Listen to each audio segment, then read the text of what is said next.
Welcome back, ladies and gentlemen. I'm Matthew Fitzgerald. Joining me is the British Bryce Egan Paul, who has a absolutely lovely accent. Why did you do this to me? Because I got baited so hard. You have a great accent, apparently, according to everybody on Twitter, except for one person that comes in with the tweet now. I've spoken to one person, and they said it was awful. I've been told a lot of people liked it. I'm not sure if they're lying to me now. But we're about to get into the second match. Abyss taking on Avant Gaming, and Abyss looked really good in game one, shocking a lot of people. Yeah, I think going into game two, I would just like, on terms of like AV side sort of thing, I'd like them to go back to basics. They tried to pull out some really cheeky things with the draft, pulled out the Wukong, just didn't work really like at all. Didn't work at any stage of the game. Series had a really rough performance. And yeah, as you said, Abyss, they just played a very slow and steady, just a very solid game. And they just punished AV for their mistakes, and they kept accruing advantages and yeah, pulled out the win in the end. And it's not the first time we've seen teams blind pick the Corki, but most of the teams we've seen blind pick Corki will ban out Cassidy and a few other counters that go in favor of the opposition. But this time around, blind pick, immediately Cassidy is picked up, and it seems like they didn't have any response to it. Yeah, and mid laners, with the likes of Kassadin and sort of like the Galio, right? They're these mid laners that put you on a clock. If Galio gets through lane phase unscathed, then he's just going to be an absolute menace, just ulting to side lanes. Kassadin, if he gets a free scale up, he just is an absolute menace in the side lane as well and just pushes you to victory. So it feels like if you're not banning these things away and then you're just blind picking your mid lane into a counter matchup, then you just, like, the Corki just doesn't punish Kassadin enough for the Kassadin to be put down. Yeah, and Drak for Abyss, he's had a good split so far in terms of how he's been drafting for the team. I'm curious to see if he's going to be able to continue to pull out these good drafts like he did just then in their game against AV. Seems like he has a good read on the meta, whereas AV, as you mentioned, the Wukong pick, Trundle being flexed as a support, didn't work out for them, and it seems like they might have read the meta wrong. Curious to see if, like you said, they can go back to basics for game number 2 and switch things up. Yeah, potentially put Blinky on something like the Callista is on your screens right now. As we switch over to Pabu, had an absolute monster game on Cho'Gath, actually. That's not Pabu, that's Slim Shady. Oof. Is he going to stand up? Oh, please stand up. No, he's not going to. I don't think you're allowed. The ref will yell. But anyway, yeah, I would like to see AV put Blinky on something like the Callista again. They put him on the Varus that game. Varus Trundle, not a very strong lane. It doesn't have a lot of sustain for the Varus, doesn't have a lot of poke potential, doesn't have a lot of all-in potential, really, against the lineup that AV put together, like the Xayah, very hard to all in. So it just feels like from the draft phase, AV weren't really in a position to do very much, honestly, right? And then the game kind of just fell apart at the seams, like all over the place. I mean, it is a very curious pick. Varus, he is strong in the current meta because lethality builds back. He can go towards that. We didn't see Blinky do it, but he's also historically been good into tank meta because he can shred through the frontline tanks. And Blinky was doing fine. He was kiting out very well in these team fights, but the rest of his team couldn't protect him very well, and if AV want to draft that way, they need to give Blinky something he can jump around on better, like the Callista, or something that's going to protect him a lot stronger. Yeah, and you talk about protection, right? Varus is a pretty immobile AD carry, and then Rosie on the Bard was just finding pick after pick. A lot of them, Blinky did manage to escape. There's one in the mid lane, he dodged the Rupture and the Bard ulti, flashed out of a few other Bard ultis, and in the last fight you saw got clipped by it, got clipped by a flash stun by Rosie, so played decently, but just couldn't do an awful lot there. You have flip sides though. Now AV are on the blue side of the rift. Abyss onto the red side. Immediately Cho'Gath ban coming out from AV, at least going to follow. Jace as well as Kha'Zix being banned out. We saw Kha'Zix bans throughout the first series yesterday between Sin and Direwolves, but we didn't see too much during your series, and neither team really gone towards the pick. So curious to see if Kha'Zix will be picked back up in the jungle. Yeah, Kha'Zix in this meta, to me, seems like a bit of a high-risk, high-reward champion. You have the likes of Cho'Gath, Maokai, Sejuani running around the jungle, and Kha'Zix can just duel all of these junglers very easily, very early into the game. But if they get a free lane phase, if they have the good pushing matchups and Kha'Zix can't find a window to 1v1 the jungler, he will just get outscaled. So he does have good matchups, but it's slightly risky, and Abyss opt to ban it away. And they also ban away the Jace on blue side and red side now, so they're showing that they don't want to put any priority on that champion whatsoever, and potentially scared of a flex between series and triple from AV. Yep, we've seen triple play it to great success in the past when lethality meta was back in. Xayah is the final ban from AV, and Galio is Abyss's final ban. That leaves Caitlyn open, and it's instantly picked up by AV. Blinky looks pretty happy with that lock-in. Big smile on his face, and they do ban away the Xayah, as you said. So the two out of 3 God tier 80 carries in this patch. I'd put Callista up there with them. Sorry. Still have the likes of Jin left up and available, which a lot of people think is very strong in the current meta, and Zac left open as well. Means Abyss will pick that up first for Seb. And if Jakey, if they do blind pick like a melee support on the side of Abyss, Jakey could look to pick up the Trundle again. Trundle, Caitlyn, fairly decent bottom lane.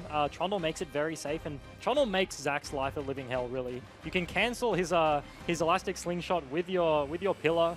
As soon as he gets in, you ulti him, make him really squishy, make him a little Zach that talks like this when he gets really low. And so, potentially that could come out, and they do pick up the Callista. I said I wasn't going to do accents, and then is that even an accent? I dove right back in. That's not even an accent. You're just talking like he's incredibly tiny. That's what he does. Oh my goodness. If you have gone for the Gragas pickup, Thresh is still left open and available. They can pick it up here. I don't think they want to leave it open for the Callista Thresh bottom lane from Raiden Rosie. Yeah, I would think that AV are going to take their support here. Potentially something safe like the Braum, maybe just a tank. Because if they don't take support here, they first of all have to blind pick one of their solo lanes. And second of all, they picked the Janna. That's a Janna pickup from AV. Oh, I'm not sure if they like that. I was talking about blind picking something like a Braum, right? And then, like, Abyss are probably going to opt into one of those Callista supports. So one of the ones that do really well with the Fates called the Thresh, the Ali, the Braum potentially. One of those tanks, Taric. But they do opt in for the Janna. Very good, like Trundle, into the Zac. So probably the reason they were happy blind picking this. But if they pick up Callista Thresh, I feel like there's just so much all-in potential in the straight 2v2 that Jake is going to have a really hard time holding his Q for the gank, right? He's going to have to be using his abilities to fend off the Callista Thresh in the lane, and Seb should be able to find windows. Well, let's see, because historically in a strict 2v2, Janna's always done well into Thresh. Really? Yeah. You don't believe so? I disagree. Ooh. I strongly disagree. Let's see if that happens here.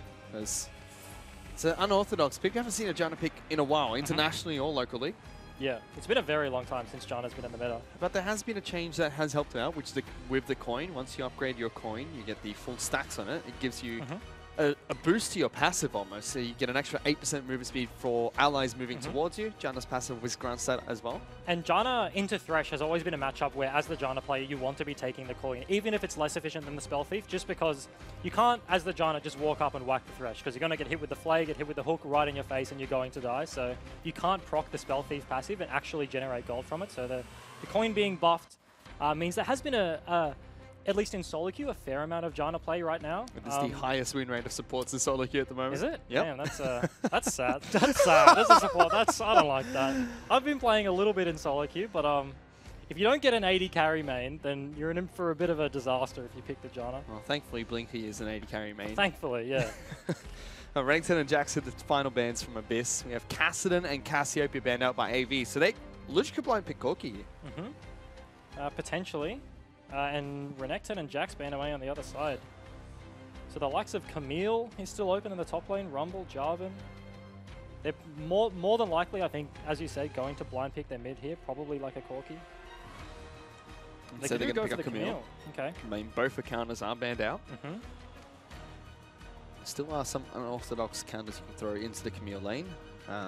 Last night we saw, I believe it was Jarvan had a decent time into it. Lucian? Does Lucian win? It'd be a fairly spicy matchup. I mean, like, because Camille obviously wins all the all-ins, but you should get a lot of damage onto her early in the range versus melee matchup, potentially.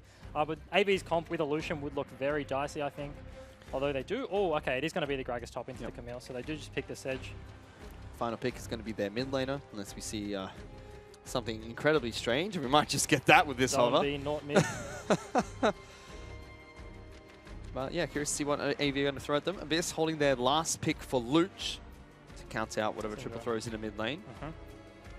Syndra is one of the picks Triple is known for. And Luch isn't a big assassin player. He's more of a mage player, likes to farm up, play the standard matchup. So potentially something like an Orianna coming out to him right here. Syndra Ori has always been a fairly Syndra-favored matchup, but talking to more and more mid laners nowadays, they feel like the matchup is trending to, more towards a 50-50, right? More mid laners are willing to pick the Ori into the Syndra, play for comp.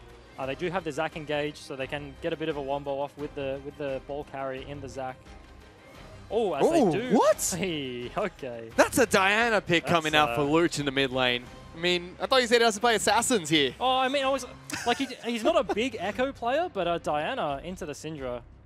That's old school. Today has been has just been a highlight reel of throwback picks, right? We've got the Cho'Gath top, Diana. I love 7.14. This is a great meta at the moment. It's fantastic. It's scary. It's scary to be a pro player on a new patch that just changes everything. Oof. It's so much fun to watch, though. We've already seen the meta shaken up yesterday. It's going to be continued here today. A Janna pick as well as a Diana in the same game on opposite teams. AV have changed their roster slightly, a little bit more standard, but the Janna pick is slightly off meta. Whereas Abyss, they've gone back to stock standard, but they've thrown a Diana in the mid lane. I haven't seen one since Rymeister was in this league. Yeah, that's a little TBT. But just looking at the comps, the Camille in the top lane, they got the double tank on the side from AV in the top side of the map. The double magic damage tank, right? So Camille's going to be able to itemize against that fairly well. It should be fine up there in the Gragas Sybil. Gragas Sejuani will find it hard to kill her. But then if you look at the bottom side of the map, right, they counterpicked the Syndra with the Diana, and then they have the Kalista Thresh, which is just such a potent bottom lane. I would look for Abyss and specifically Seb to be playing around the bot side of the map. Last game, Rosie and Raid had a very good performance, so potentially playing through that avenue once again. Even though coming into the series, you wouldn't really expect them to be playing around their bottom lane. Yeah, we'll have to see if they're able to do that. Just that, because as you mentioned, AV with their double AP tank and Syndra in the mid lane, that's so much magic damage. Even Janna going to add on to that. You're relying on Blinky to do all the physical damage, which makes itemization so easy for the rest of the Abyss lineup. A little bit scary for them at the moment. Yeah, and Caitlyn is one of those champions that should always win lane, right? She has the range advantage, and if Caitlyn's behind, then it's really bad because you should be ahead, right? So if he falls behind, they will have absolutely no source of AD. Tanks like the Zac, Thresh potentially really easy to itemize against the AV lineup. So yeah, let's see if he does fall behind or if Blinky is able to get ahead in this match. For now, though, let's check in with Spawn, who is standing by with AV's coach, Pinch. Hey guys, standing alongside Avant Gaming's coach, Pinch. Want to ask you about 7.14. People are saying that there's lots of ways to play this patch. What's your current read on it, and do you think it is very flexible?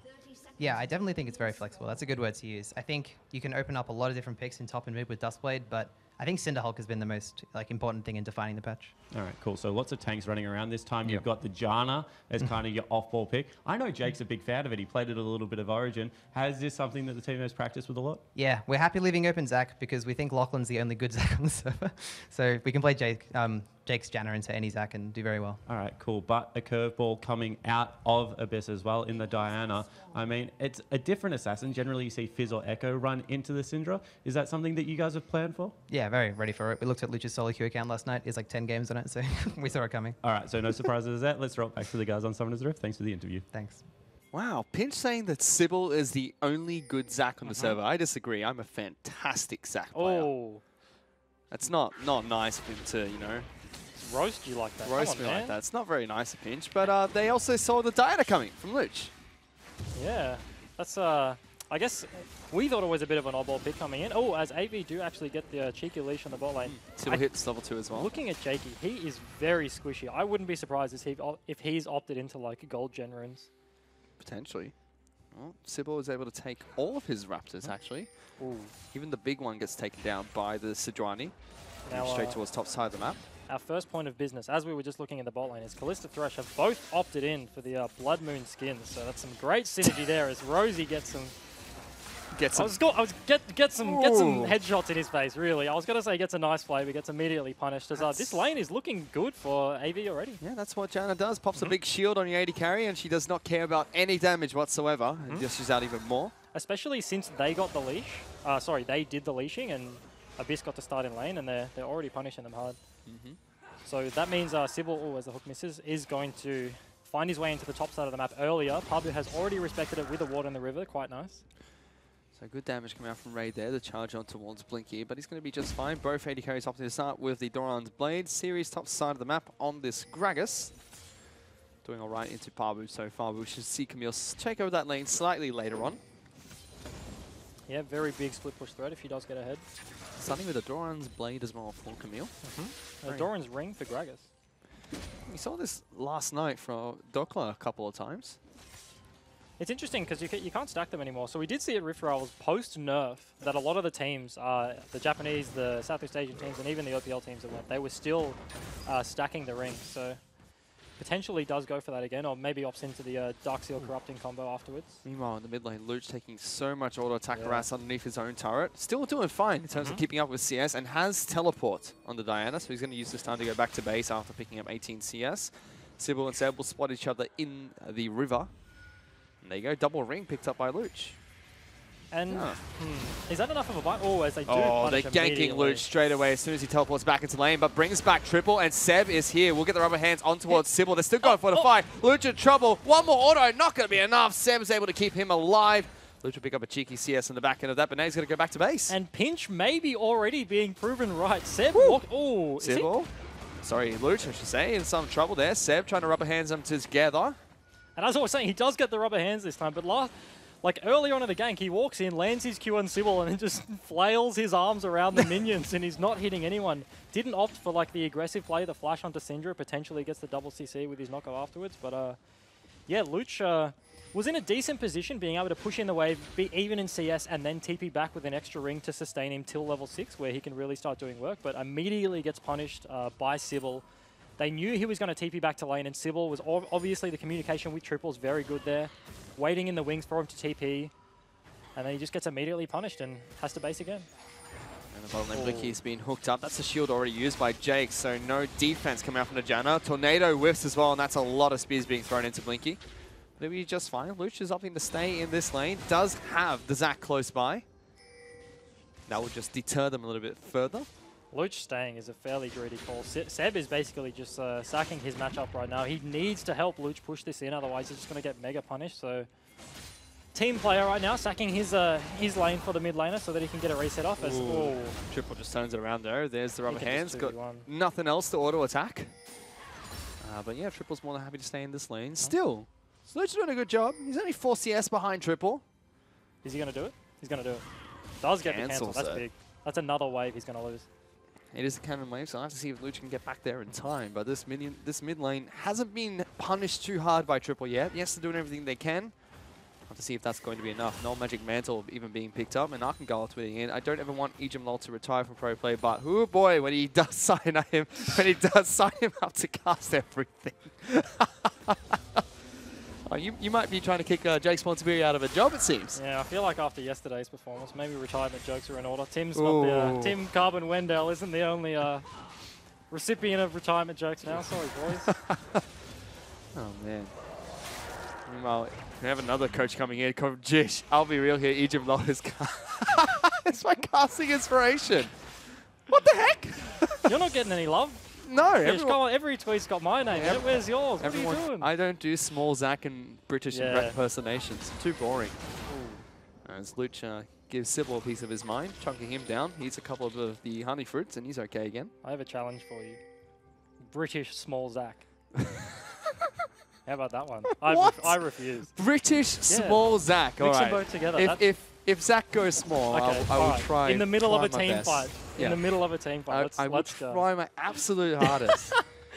Oh, okay. And back to this game of League of Legends. Sybil does get the bot crab.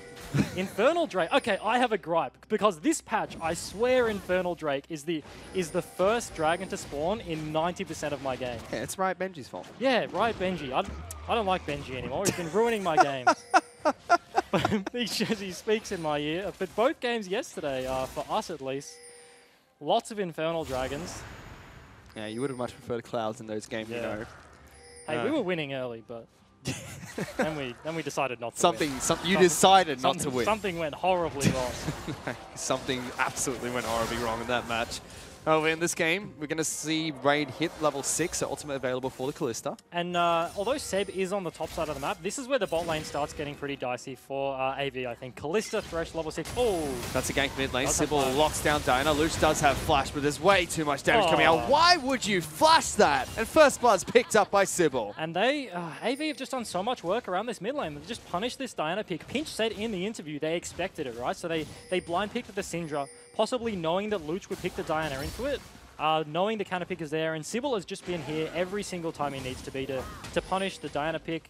Melee Assassin in the mid lane, very vulnerable to ganks as Seb is getting flailed on. Taking an absolute beating. That allows Series as well as the rest of AV to take this red buff. And this is this is the second game that now it's on both sides of the coin. Abyss did it last game, but AV this game have played fairly slow, fairly steady, and have just, Oh, what is he doing? That's going to be bopped. He gets turned into little boblets. Luch is going to come out and try and help him, but it's a 3 on 1.5. They will kill Seb to kick things off. Parbu wants to go for the fight. A lockdown series. He can't get out of this pit. Will fall. Luch at half health, getting jumped on by Triple. Tries to get away from this. Sybil is taking quite a bit of damage. Has to be careful. Parbu thinks he can fight this one out.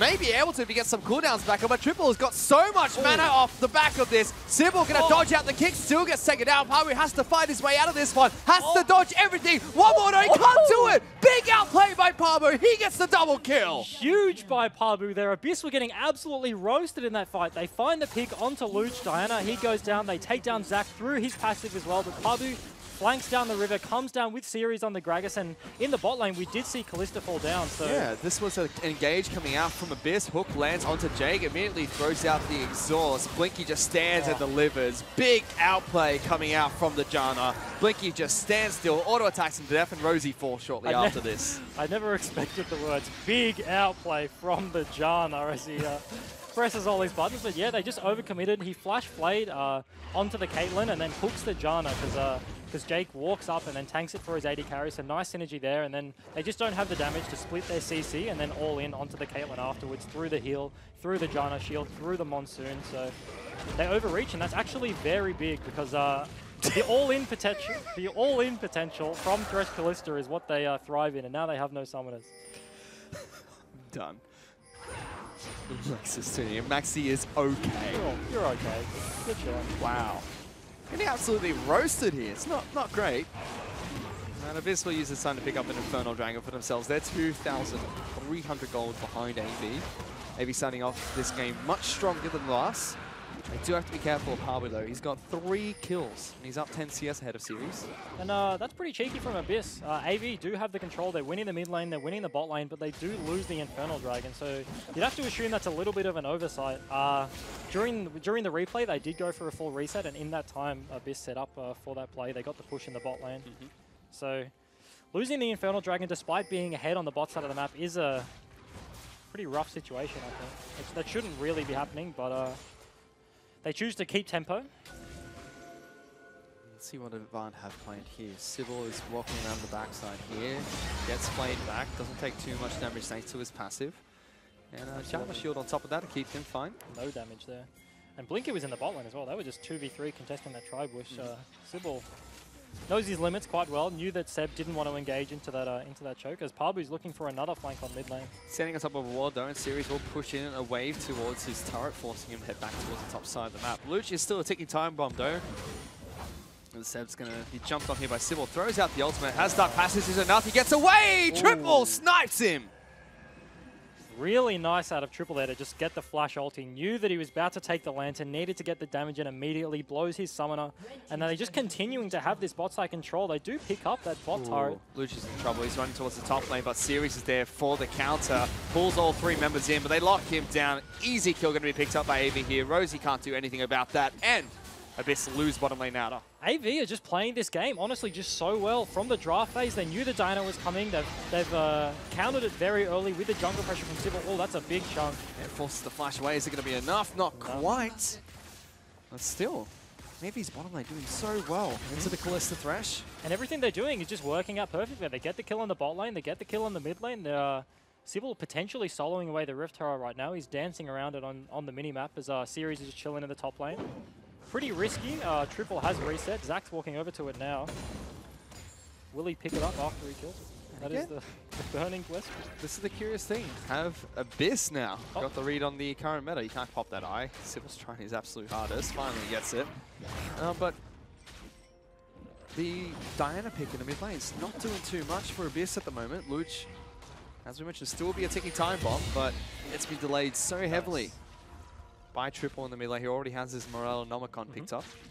And AV, they were winning the bot side of the map, so they push it all the way into the inner. Triple in problem. No dive on top of him. He's got Ghost, though. Will still be locked down by Parbu and delivered back into the team. Parbu has 4 kills for Abyss now. Gets the value auto attack onto the scrying orb so that Abyss can't check through their jungle, but they do get the pick, and they are looking to siege up this mid turret. Jakey's walking, but everyone else from the side of AV is reset. Blinky's walking down the river, but Gragas and Sejuani just chilling in the base right now. They have Rave split pushing bottom side of the map, going to farm up a little bit of minions for himself. Abyss wanted to take that turret, but Blinky and Jake do collapse, keeping it just under half health. However, Abyss now at the Raptor camp. Maybe don't have control over their bottom side of the jungle at the moment. And the map is semi-reset. And I want to talk about Jake's build for a second here. I feel like the only real threat, Janna into Zac should counter the engage, into the Diana should counter the engage. You can tornado all these champions away. The one big thing that Abyss's lineup, as I talk about this, Rogue is looking for a hook, is the hook. They have that, he can do whatever he wants, because if he fails it and misses the hook and gets punished, he can get immediately Callista ulted, right? If I was in the same situation, I'd be building something like the Crucible as they're looking for a pick. Ray just wanders into his own side of the jungle. We'll get a dark passage back to safety. Series wants to snipe here though. Body bumps in, throws out the cast, immediately deletes him. And AV are now diving between turrets. Seb, incredibly low, trying to get back, gets tornadoed away. Luch in trouble, will be locked down, has to flash over the wall, has the flash, gets out on time. Abyss only lose the 80 carry, but AV can now push towards the next few turrets. Drop the Rift turret as well. Really nice pick there onto the Callista. Raid caught out of position, gets chain CC, can't pick up the Lantern until it's too late, and then Series flashes onto him under the inner turret. They have the Gragas, they have the Sejuani to tank the turrets there. Blinky flashing forward in the fight, and they're going to look to take the inner here. Yeah, they should be able to take this inner turret. Rift turret still going strong. Hook lands, but it's only on towards Sejuani. Series over the wall. Nice. What the heck are you doing, Seb? Jumps into 5 members of AV. Thresh is getting locked down. No. The teleport comes out from Pabu to keep him alive, but why? What are Abyss doing? And even Luch is going into the back lines. He's a dead man too. This is just Chief's first bloody legacy all over again. One by one, running into the team fight, all just dying. Sebs gets his elastic slingshot cancelled by the Janna. Exactly why Jake picked up this champion. Then they blow the TP to try and keep his Bloblet alive, but Pabu didn't want to be TPing into 5 members of the AV lineup, so they waste the TP as well as blowing all their cooldowns. That was so confusing. Just one by one, walked in, keep getting picked off there. Abyss look like they're floundering right now. Last game, they had a very strong performance when they were in the lead. They could take these small advantages and keep progressing, keep chipping away, and keep extending their lead, but their lead rather. But now that they're behind, they're already 7k behind, almost 8k. So much of this was just unforced errors coming out from Abyss, and they're now 8,000 gold behind AV. Oh, it's an absolute disaster. A lot of that sitting in the mid lane. 2,000 up for the Sidra. Bottom lane about 2,000 as well. In fact, all across the map except for top lane where it's dead even. And Pabu has all the kills for Abyss. And Rosie's complete opposite from last game. He had a monster performance on the Bard. Now he doesn't even have 3,000 gold. He's got a 2.5k deficit in the support role. No kills, no assists. Supports are really the role that suffers the most when you're losing, because you just get absolutely nothing. Having a real rough one here, but yeah.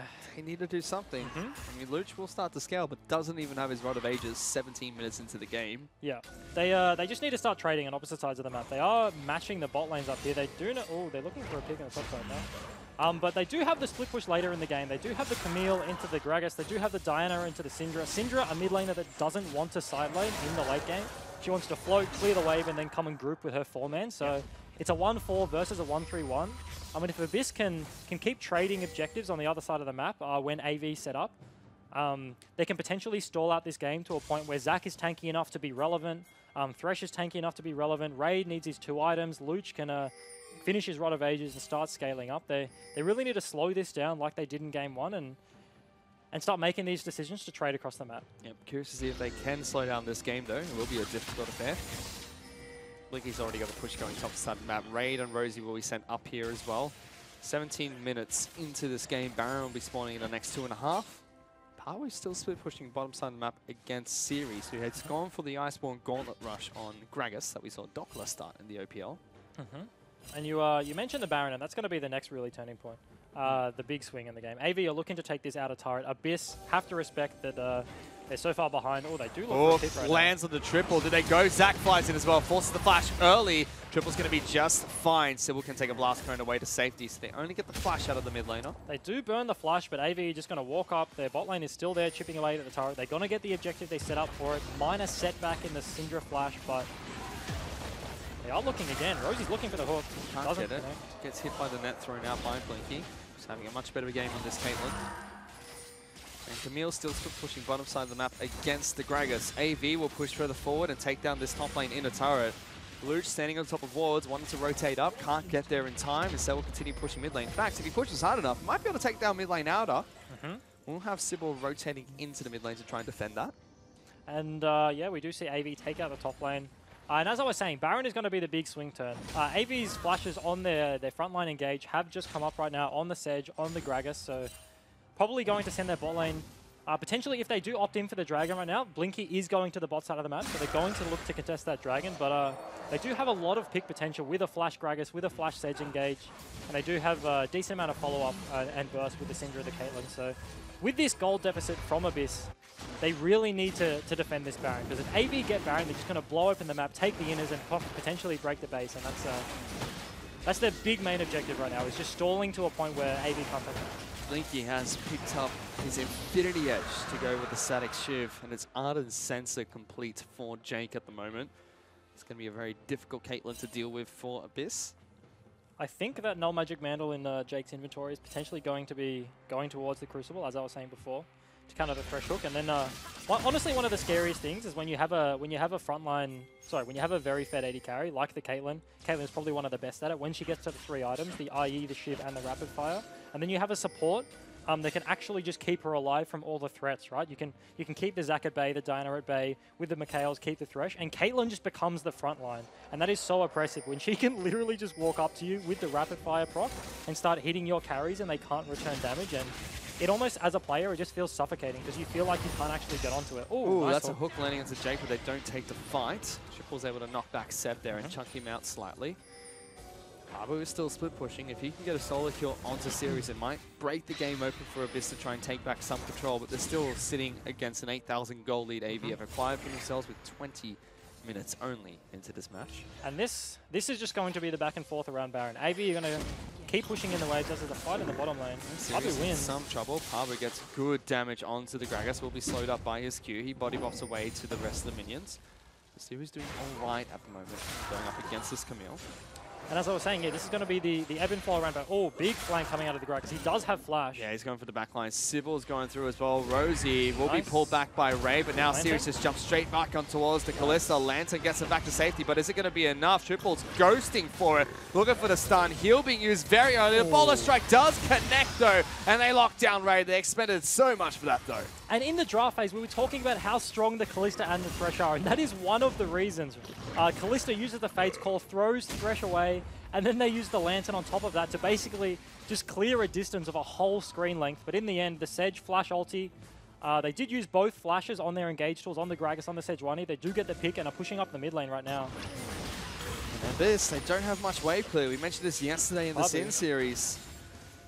Pabu's the only one who can come back and do something about it. In fact, he's looking for a flank. This inhibitor turret is going to fall. AV get the first inhibitor turret of the game. Seb, the backside, so is the Camille. He's actually going to jump in and get absolutely destroyed. He's a tiny green man at the moment, and Pabu will lock down Blinky, looking for that kill, but immediately gets turned on by the rest of AV. Raid has rejoined the fight. Diana gets one kill onto the Caitlyn. The rest of AV want to kick this off. Green Man will be split into little bloblets, but AV turn around and kill him off. So now it's a 3-on-4. Abyss want to take the rest of this one. Series will knock Luch away. Good flash coming out from the Diana. But Abyss still looking for the fight. Good knockback stops the hook coming out onto Triple. And Seb thought he had a flank there, but Jana with the Tornado just cancel his E. He was on vision the entire time. Oh, Raid in trouble. My goodness. AV pile on in. Oh, they TP'd as well. They burned the cooldown. They would have had TP advantage. Pabu splitting, potentially the only point where Abyss were winning right now. Could have used that to their advantage. They break open the mid inhib, so Baron is going to be the next objective. And as I just said, yeah, they waste the TP right there, looking for a flank, and Raid just gets immediately caught. This has been such a back and forth series. First game, so heavily one-sided in favor of Abyss. Now AV taking control of the match. And they're fairly similar games from both sides of the matchup, right? Whereas AV were the ones losing in the first game, whereas they're winning here. But reasonably steady games with no throws yet. Baron is big throw potential though, so potentially coming right up. It's come down to the fact that the bottom lane duo for AV, this Caitlyn Janna lane, has absolutely dominated against Raid and Rosie. He did go for a locket instead of Crucible, so Oh, that's Pabu being aggressive there. he was wrong. Forces a flash against Triple, and the ultimate comes out from Sejuani trying to lock him down. Pabu taking so much damage, but gets back to safety. Seb will have to jump away as well. They're just going to start with the Baron. Pabu has no TP. He has to go back to base. They've cleared out all the vision. Walking through with the sweeper right now. They have so much pick potential. They don't have the Syndra and the Sage ulti though. Look like they're just going to push in the top side of the map. There's a bot wave crashing bot lane, and Pabu doesn't have the TP, so he doesn't want to go catch it. So AV are just going to set up on the top side of the map. Even if they don't get the turret here, even if they just set up and Abyss do defend, which now that Pabu's opting to go into the bot lane, they're just going to concede it here. You can tell Seb's starving at the moment. Only completed his jungle item, still has the components of his next, whereas Sybil, full wall mogs as well as stone play complete on the Sejuani. And I do think that's the right choice from Pabu there to catch the wave. He's only falling further and further behind if he keeps grouping and keeps getting no CS. So AV will constantly chip away at this turret. Hook lands on the series and Seb jumps in again. Cancelled by the Janna. He can't do that. Pabu wants to join the fight as well. A good cast will come out to separate the team. Pabu in a lot of trouble. The ultimate comes out from Caitlyn trying to snipe him out. Lucha blocked that, but inhibitor turret falls. And there's just nothing Abyss can do to engage against Avant.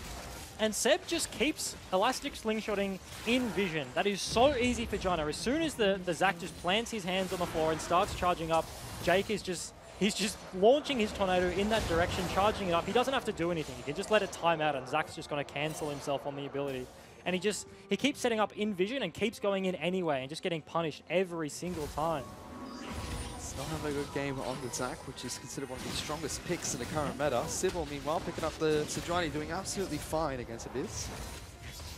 And AV getting the Scuttle Crab before they base. Unclearable vision from the likes of a Pink Water or Sweeper, so smart choice to do that before they concede some of the control to Abyss right now. Are they just going to Desperation Baron? Oh, Lantern? Yikes. Not everyone was on the same page there. Yeah, bit of miscommunication there. Oh no, Luch stands on a trap. Now he's being caught. Sybil will be able to lock him down. Nowhere for you to go. Inexcusable, unforced errors coming out from Abyss. Absolutely, and AV are looking to chase forward. They're looking, well, are they just looking to end right now? Luch is down for 35. It's 12,000 gold up. 25 minutes into the game, AV just run it straight down mid lane, and no one from Abyss has reacted to this just yet. They don't have they don't have Baron minions, but they do have the super creeps, so it's almost impossible to get on this lineup with the Janna defending. Seb's going to charge it up again. Watch the tornado immediately cancelled. Pabu's going to try and jump into the back line. Jumps to top of Blinky, going to take too much damage, so Blinky gets that first kill. Raid is trying to do something about it. Good delivery system from Seb, but it's not enough. Raid trying to kite for his life, does no damage whatsoever. Double kill for Blinky. Seb's going to fall as well. Triple kill picked up by the Caitlyn Sheriff, and now the Nexus is going to fall as well. Luch watches as his base gets destroyed, and Avant will be able to tie this one back up. Eventually, they're waiting some time here in Egypt. They want to go for some more kills. They want the KDA farming, but they don't get it in the end. Absolutely great game from Avant there. They tie the series 1-1. They said in the pregame interview, talking with Spawn and Pinch, they said that they knew about the Diana. And the Diana, this is the second series in a row where the cheesy sort of counter pick that's meant to go unexpected, the Wukong, now the Diana, has just gone mega punished. Sybil played so well around the mid lane. They knew it was coming with the Syndra matchup, and yeah, Luch just did absolutely nothing that game, honestly, and AV just snowballed that lead into the jungle, into the bot lane, all around the map, and used their control so well. And you see the man on your screen just there having a big grin on his face. Yeah, it almost feels like a poor meta read coming out from Abyss there in that match. But the Janna from Jake, yeah, very impressive into the Zac. Caitlyn Janna as well did fine into the Kalista Thresh lane. Yeah, I mean, I'm not willing to concede that I'm wrong, but potentially a difference in opinion. I don't know, I might be wrong, but I still think the Kalista Thresh should be able to win that matchup. It's obviously jungle dependent. You need stop talking to the camera like I can't see you.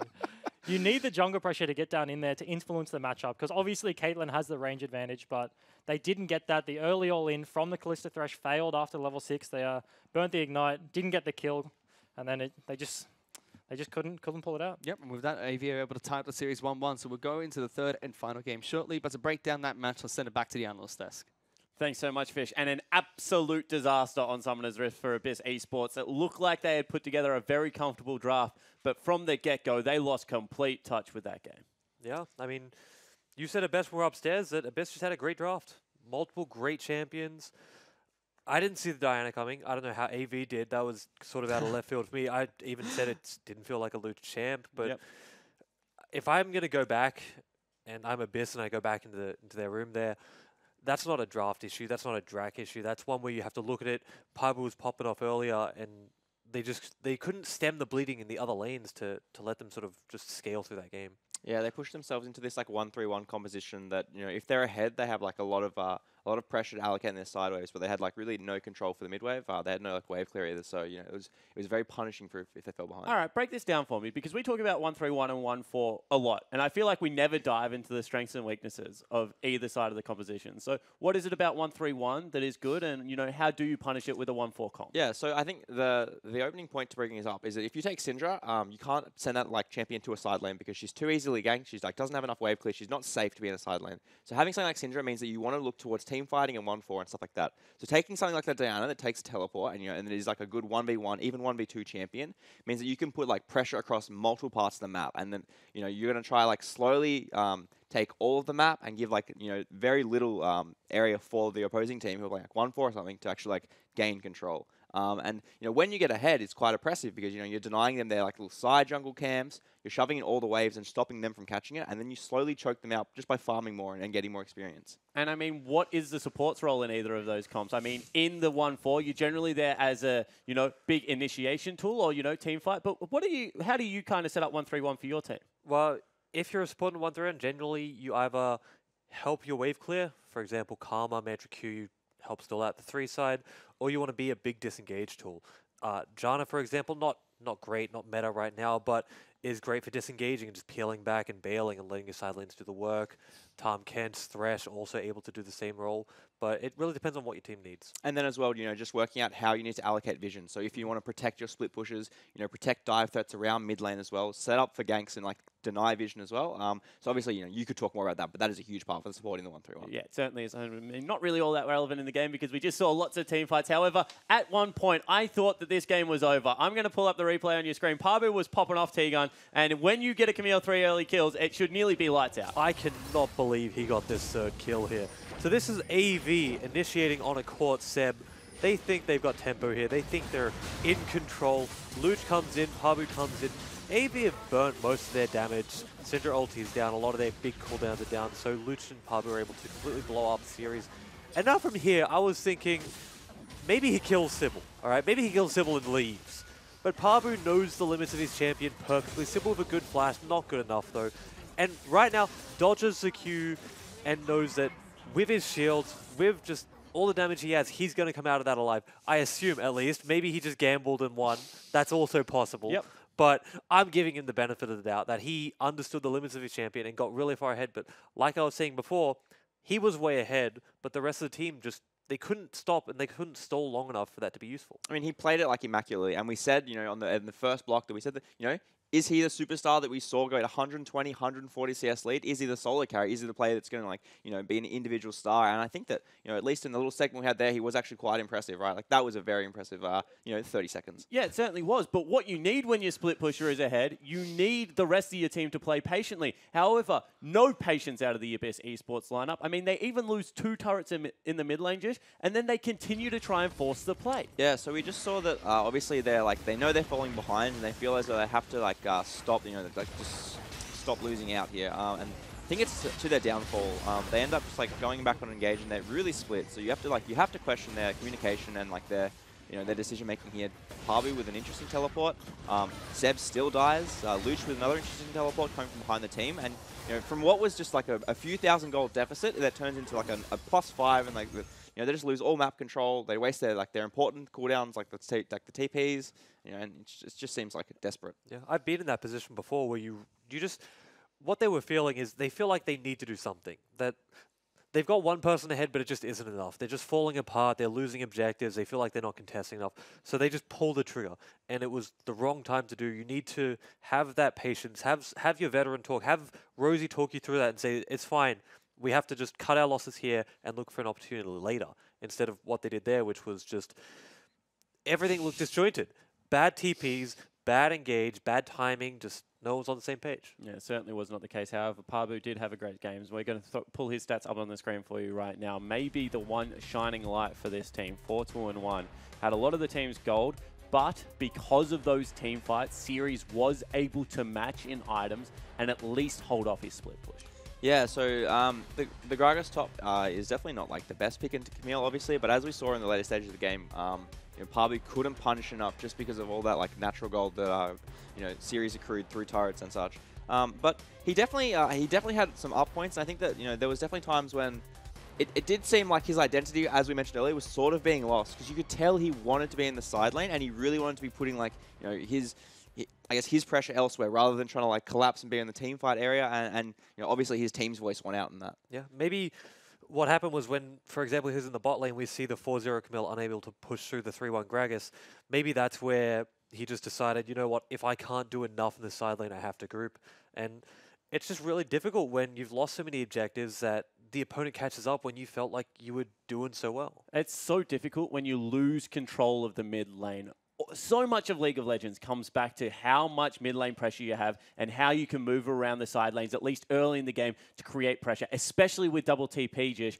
But Luch, picking up the Diana in this game, I feel like he was a big vacuum of absolutely no pressure at all. What the heck happened there? I mean, yeah, Abyss pulled out their 4D chess piece in the Diana this game, and it resembled a little bit of the Wukong. We weren't exactly sure what to expect from it, but Pinch did mention that they were ready for it, and they played around it really well. So we saw them bait out his TP back into lane, and then Sybil immediately ganks it, and then they start drawing pressure. Seb has to sit in his lane and just like push out the wave and stuff, and then they end up coming back. They get first blood on him, and just a really, really good play around that pick. I mean, if we're speaking of useless champions from Abyss, we can talk about Diana or we can talk about Zac. Pinch said he thought no one but Sybil was good on it, and the damage stats sort of reflect that. When your Thresh is out damaging you, it's never a good time. And I mean, yes, the stats look dismal across the board for them, but time and time again in that game, he was coming from in-vision into a Janna like he just didn't understand what was going to happen. I'm going to stick up for Oast junglers a little bit here. I thought that Shern played an okay Zac yesterday. How about his ults? His ults weren't great. I was going to mention that. He's an EQ Zac player. QWE Zac. Yeah, exactly right. Don't skill the ult. I thought Spooks had a good game on it. I have watched only play Zac. He's a pretty good Zac player himself. So I think there and are even more. Carbon played it pretty well too. So I think that, maybe Pinch was a little bit critical. Obviously, Sybil's a very good Zac.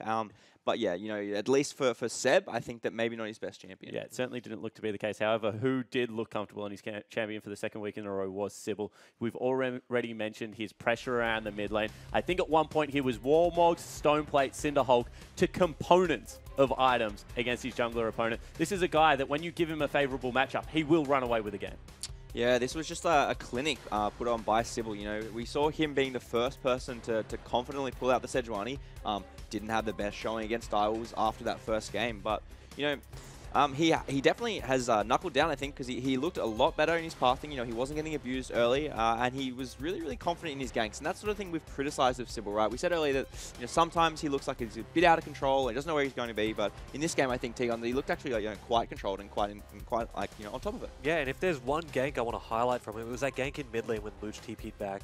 I feel like AV read exactly what was going to happen. They knew he was going to take the greedy TP location. He wasn't going to go to his tower. He was going to go to the wave. And they were ready for it. Syndra stunned instantly. Sybil comes in. I believe he even flashed to close the distance. And that's a big difference from Game 1 and Game 2. Game 1, he's in the jungle getting caught. Just doing stupid things. Going in when his laners don't have priority and can't back him up. Game 2, he's playing around his laners, playing around his mid lane. And for me, that's what he should be doing. Pretty much every game. Don't play that solo queue style. Don't play that I need to carry style. You have great laners. You have a really strong mid laner in triple. Let him do his thing. Yeah. I mean, absolutely, and that's sort of what we saw, and it worked really well for them, right? It certainly did. However, we do have a tweet coming in, guys. We're going to pull it up on your screen now. It is going to be, what is the counter to this crazy tank meta? It's from Raw Power. More tanks. And I was going to ask, is this actually the case of, just get them in the mid lane? Like Nautilus mid lane and Galio mid lane made resurgences in the last couple of splits. Like, are we just going to see more and more and more? Yeah, I mean, so there's always a thing about just bringing N+1 tanks. Yeah. But eventually everyone has 5 tanks. So if we want a more realistic answer, Kallista's a pretty good tank shredder because of the way her Ren works. You just stick a million sticks in you and eventually you are going to kill them a bit faster. Assassins need to be phased out. Lethality champions, while they're really strong in killing squishies, if your opponent has tanks, you need to recognize that it's not going to be useful and work around it. So there are answers, but it's something that's going to be sort of more figured out over the coming weeks. You know, maybe we see the return of hyper carries. You know, Jinx is often done pretty well. You know, Tristanic. I don't want to say Caitlyn, but I'll say Kog'Maw. You know, those champions that have like a decent range, and then when they get to 6 items, they just rip through tanks. I have an idea for you. Is it itemization changes? Historically, when lots of tanks have been picked up, you go things like Zarot portals, or the support will grab something like the stupid make a creep big and push it down a sideline. Banner of Command. Banner of Command. That one. To try and force the team comps apart. Is this something that teams need to be more creative with their itemization to try and get some of the tanks back into the side lane, as opposed to the Baron and the ARAM mid fights? I mean, yeah, very, very possible. I don't think we've seen a banner in recent times, but that was always that really annoying thing when you're like the Maokai doing 20 damage on auto attack to that like stupid cannon minion. So definitely, people will have to be more creative in their itemization. Tegon, please don't be bringing out any banner of commands against me, but do it against everyone else. Well, we don't play you for a while, so maybe something's changed by then. However, we do have Benzel. He has an idea of his own. He thinks that when AD carries start picking up Frozen Mallet, that all of these tanks are going to get a little bit less scary. See you next week, Benny. What do you think? I mean, make FBI build a Frozen Mallet, please. I'm not getting between them.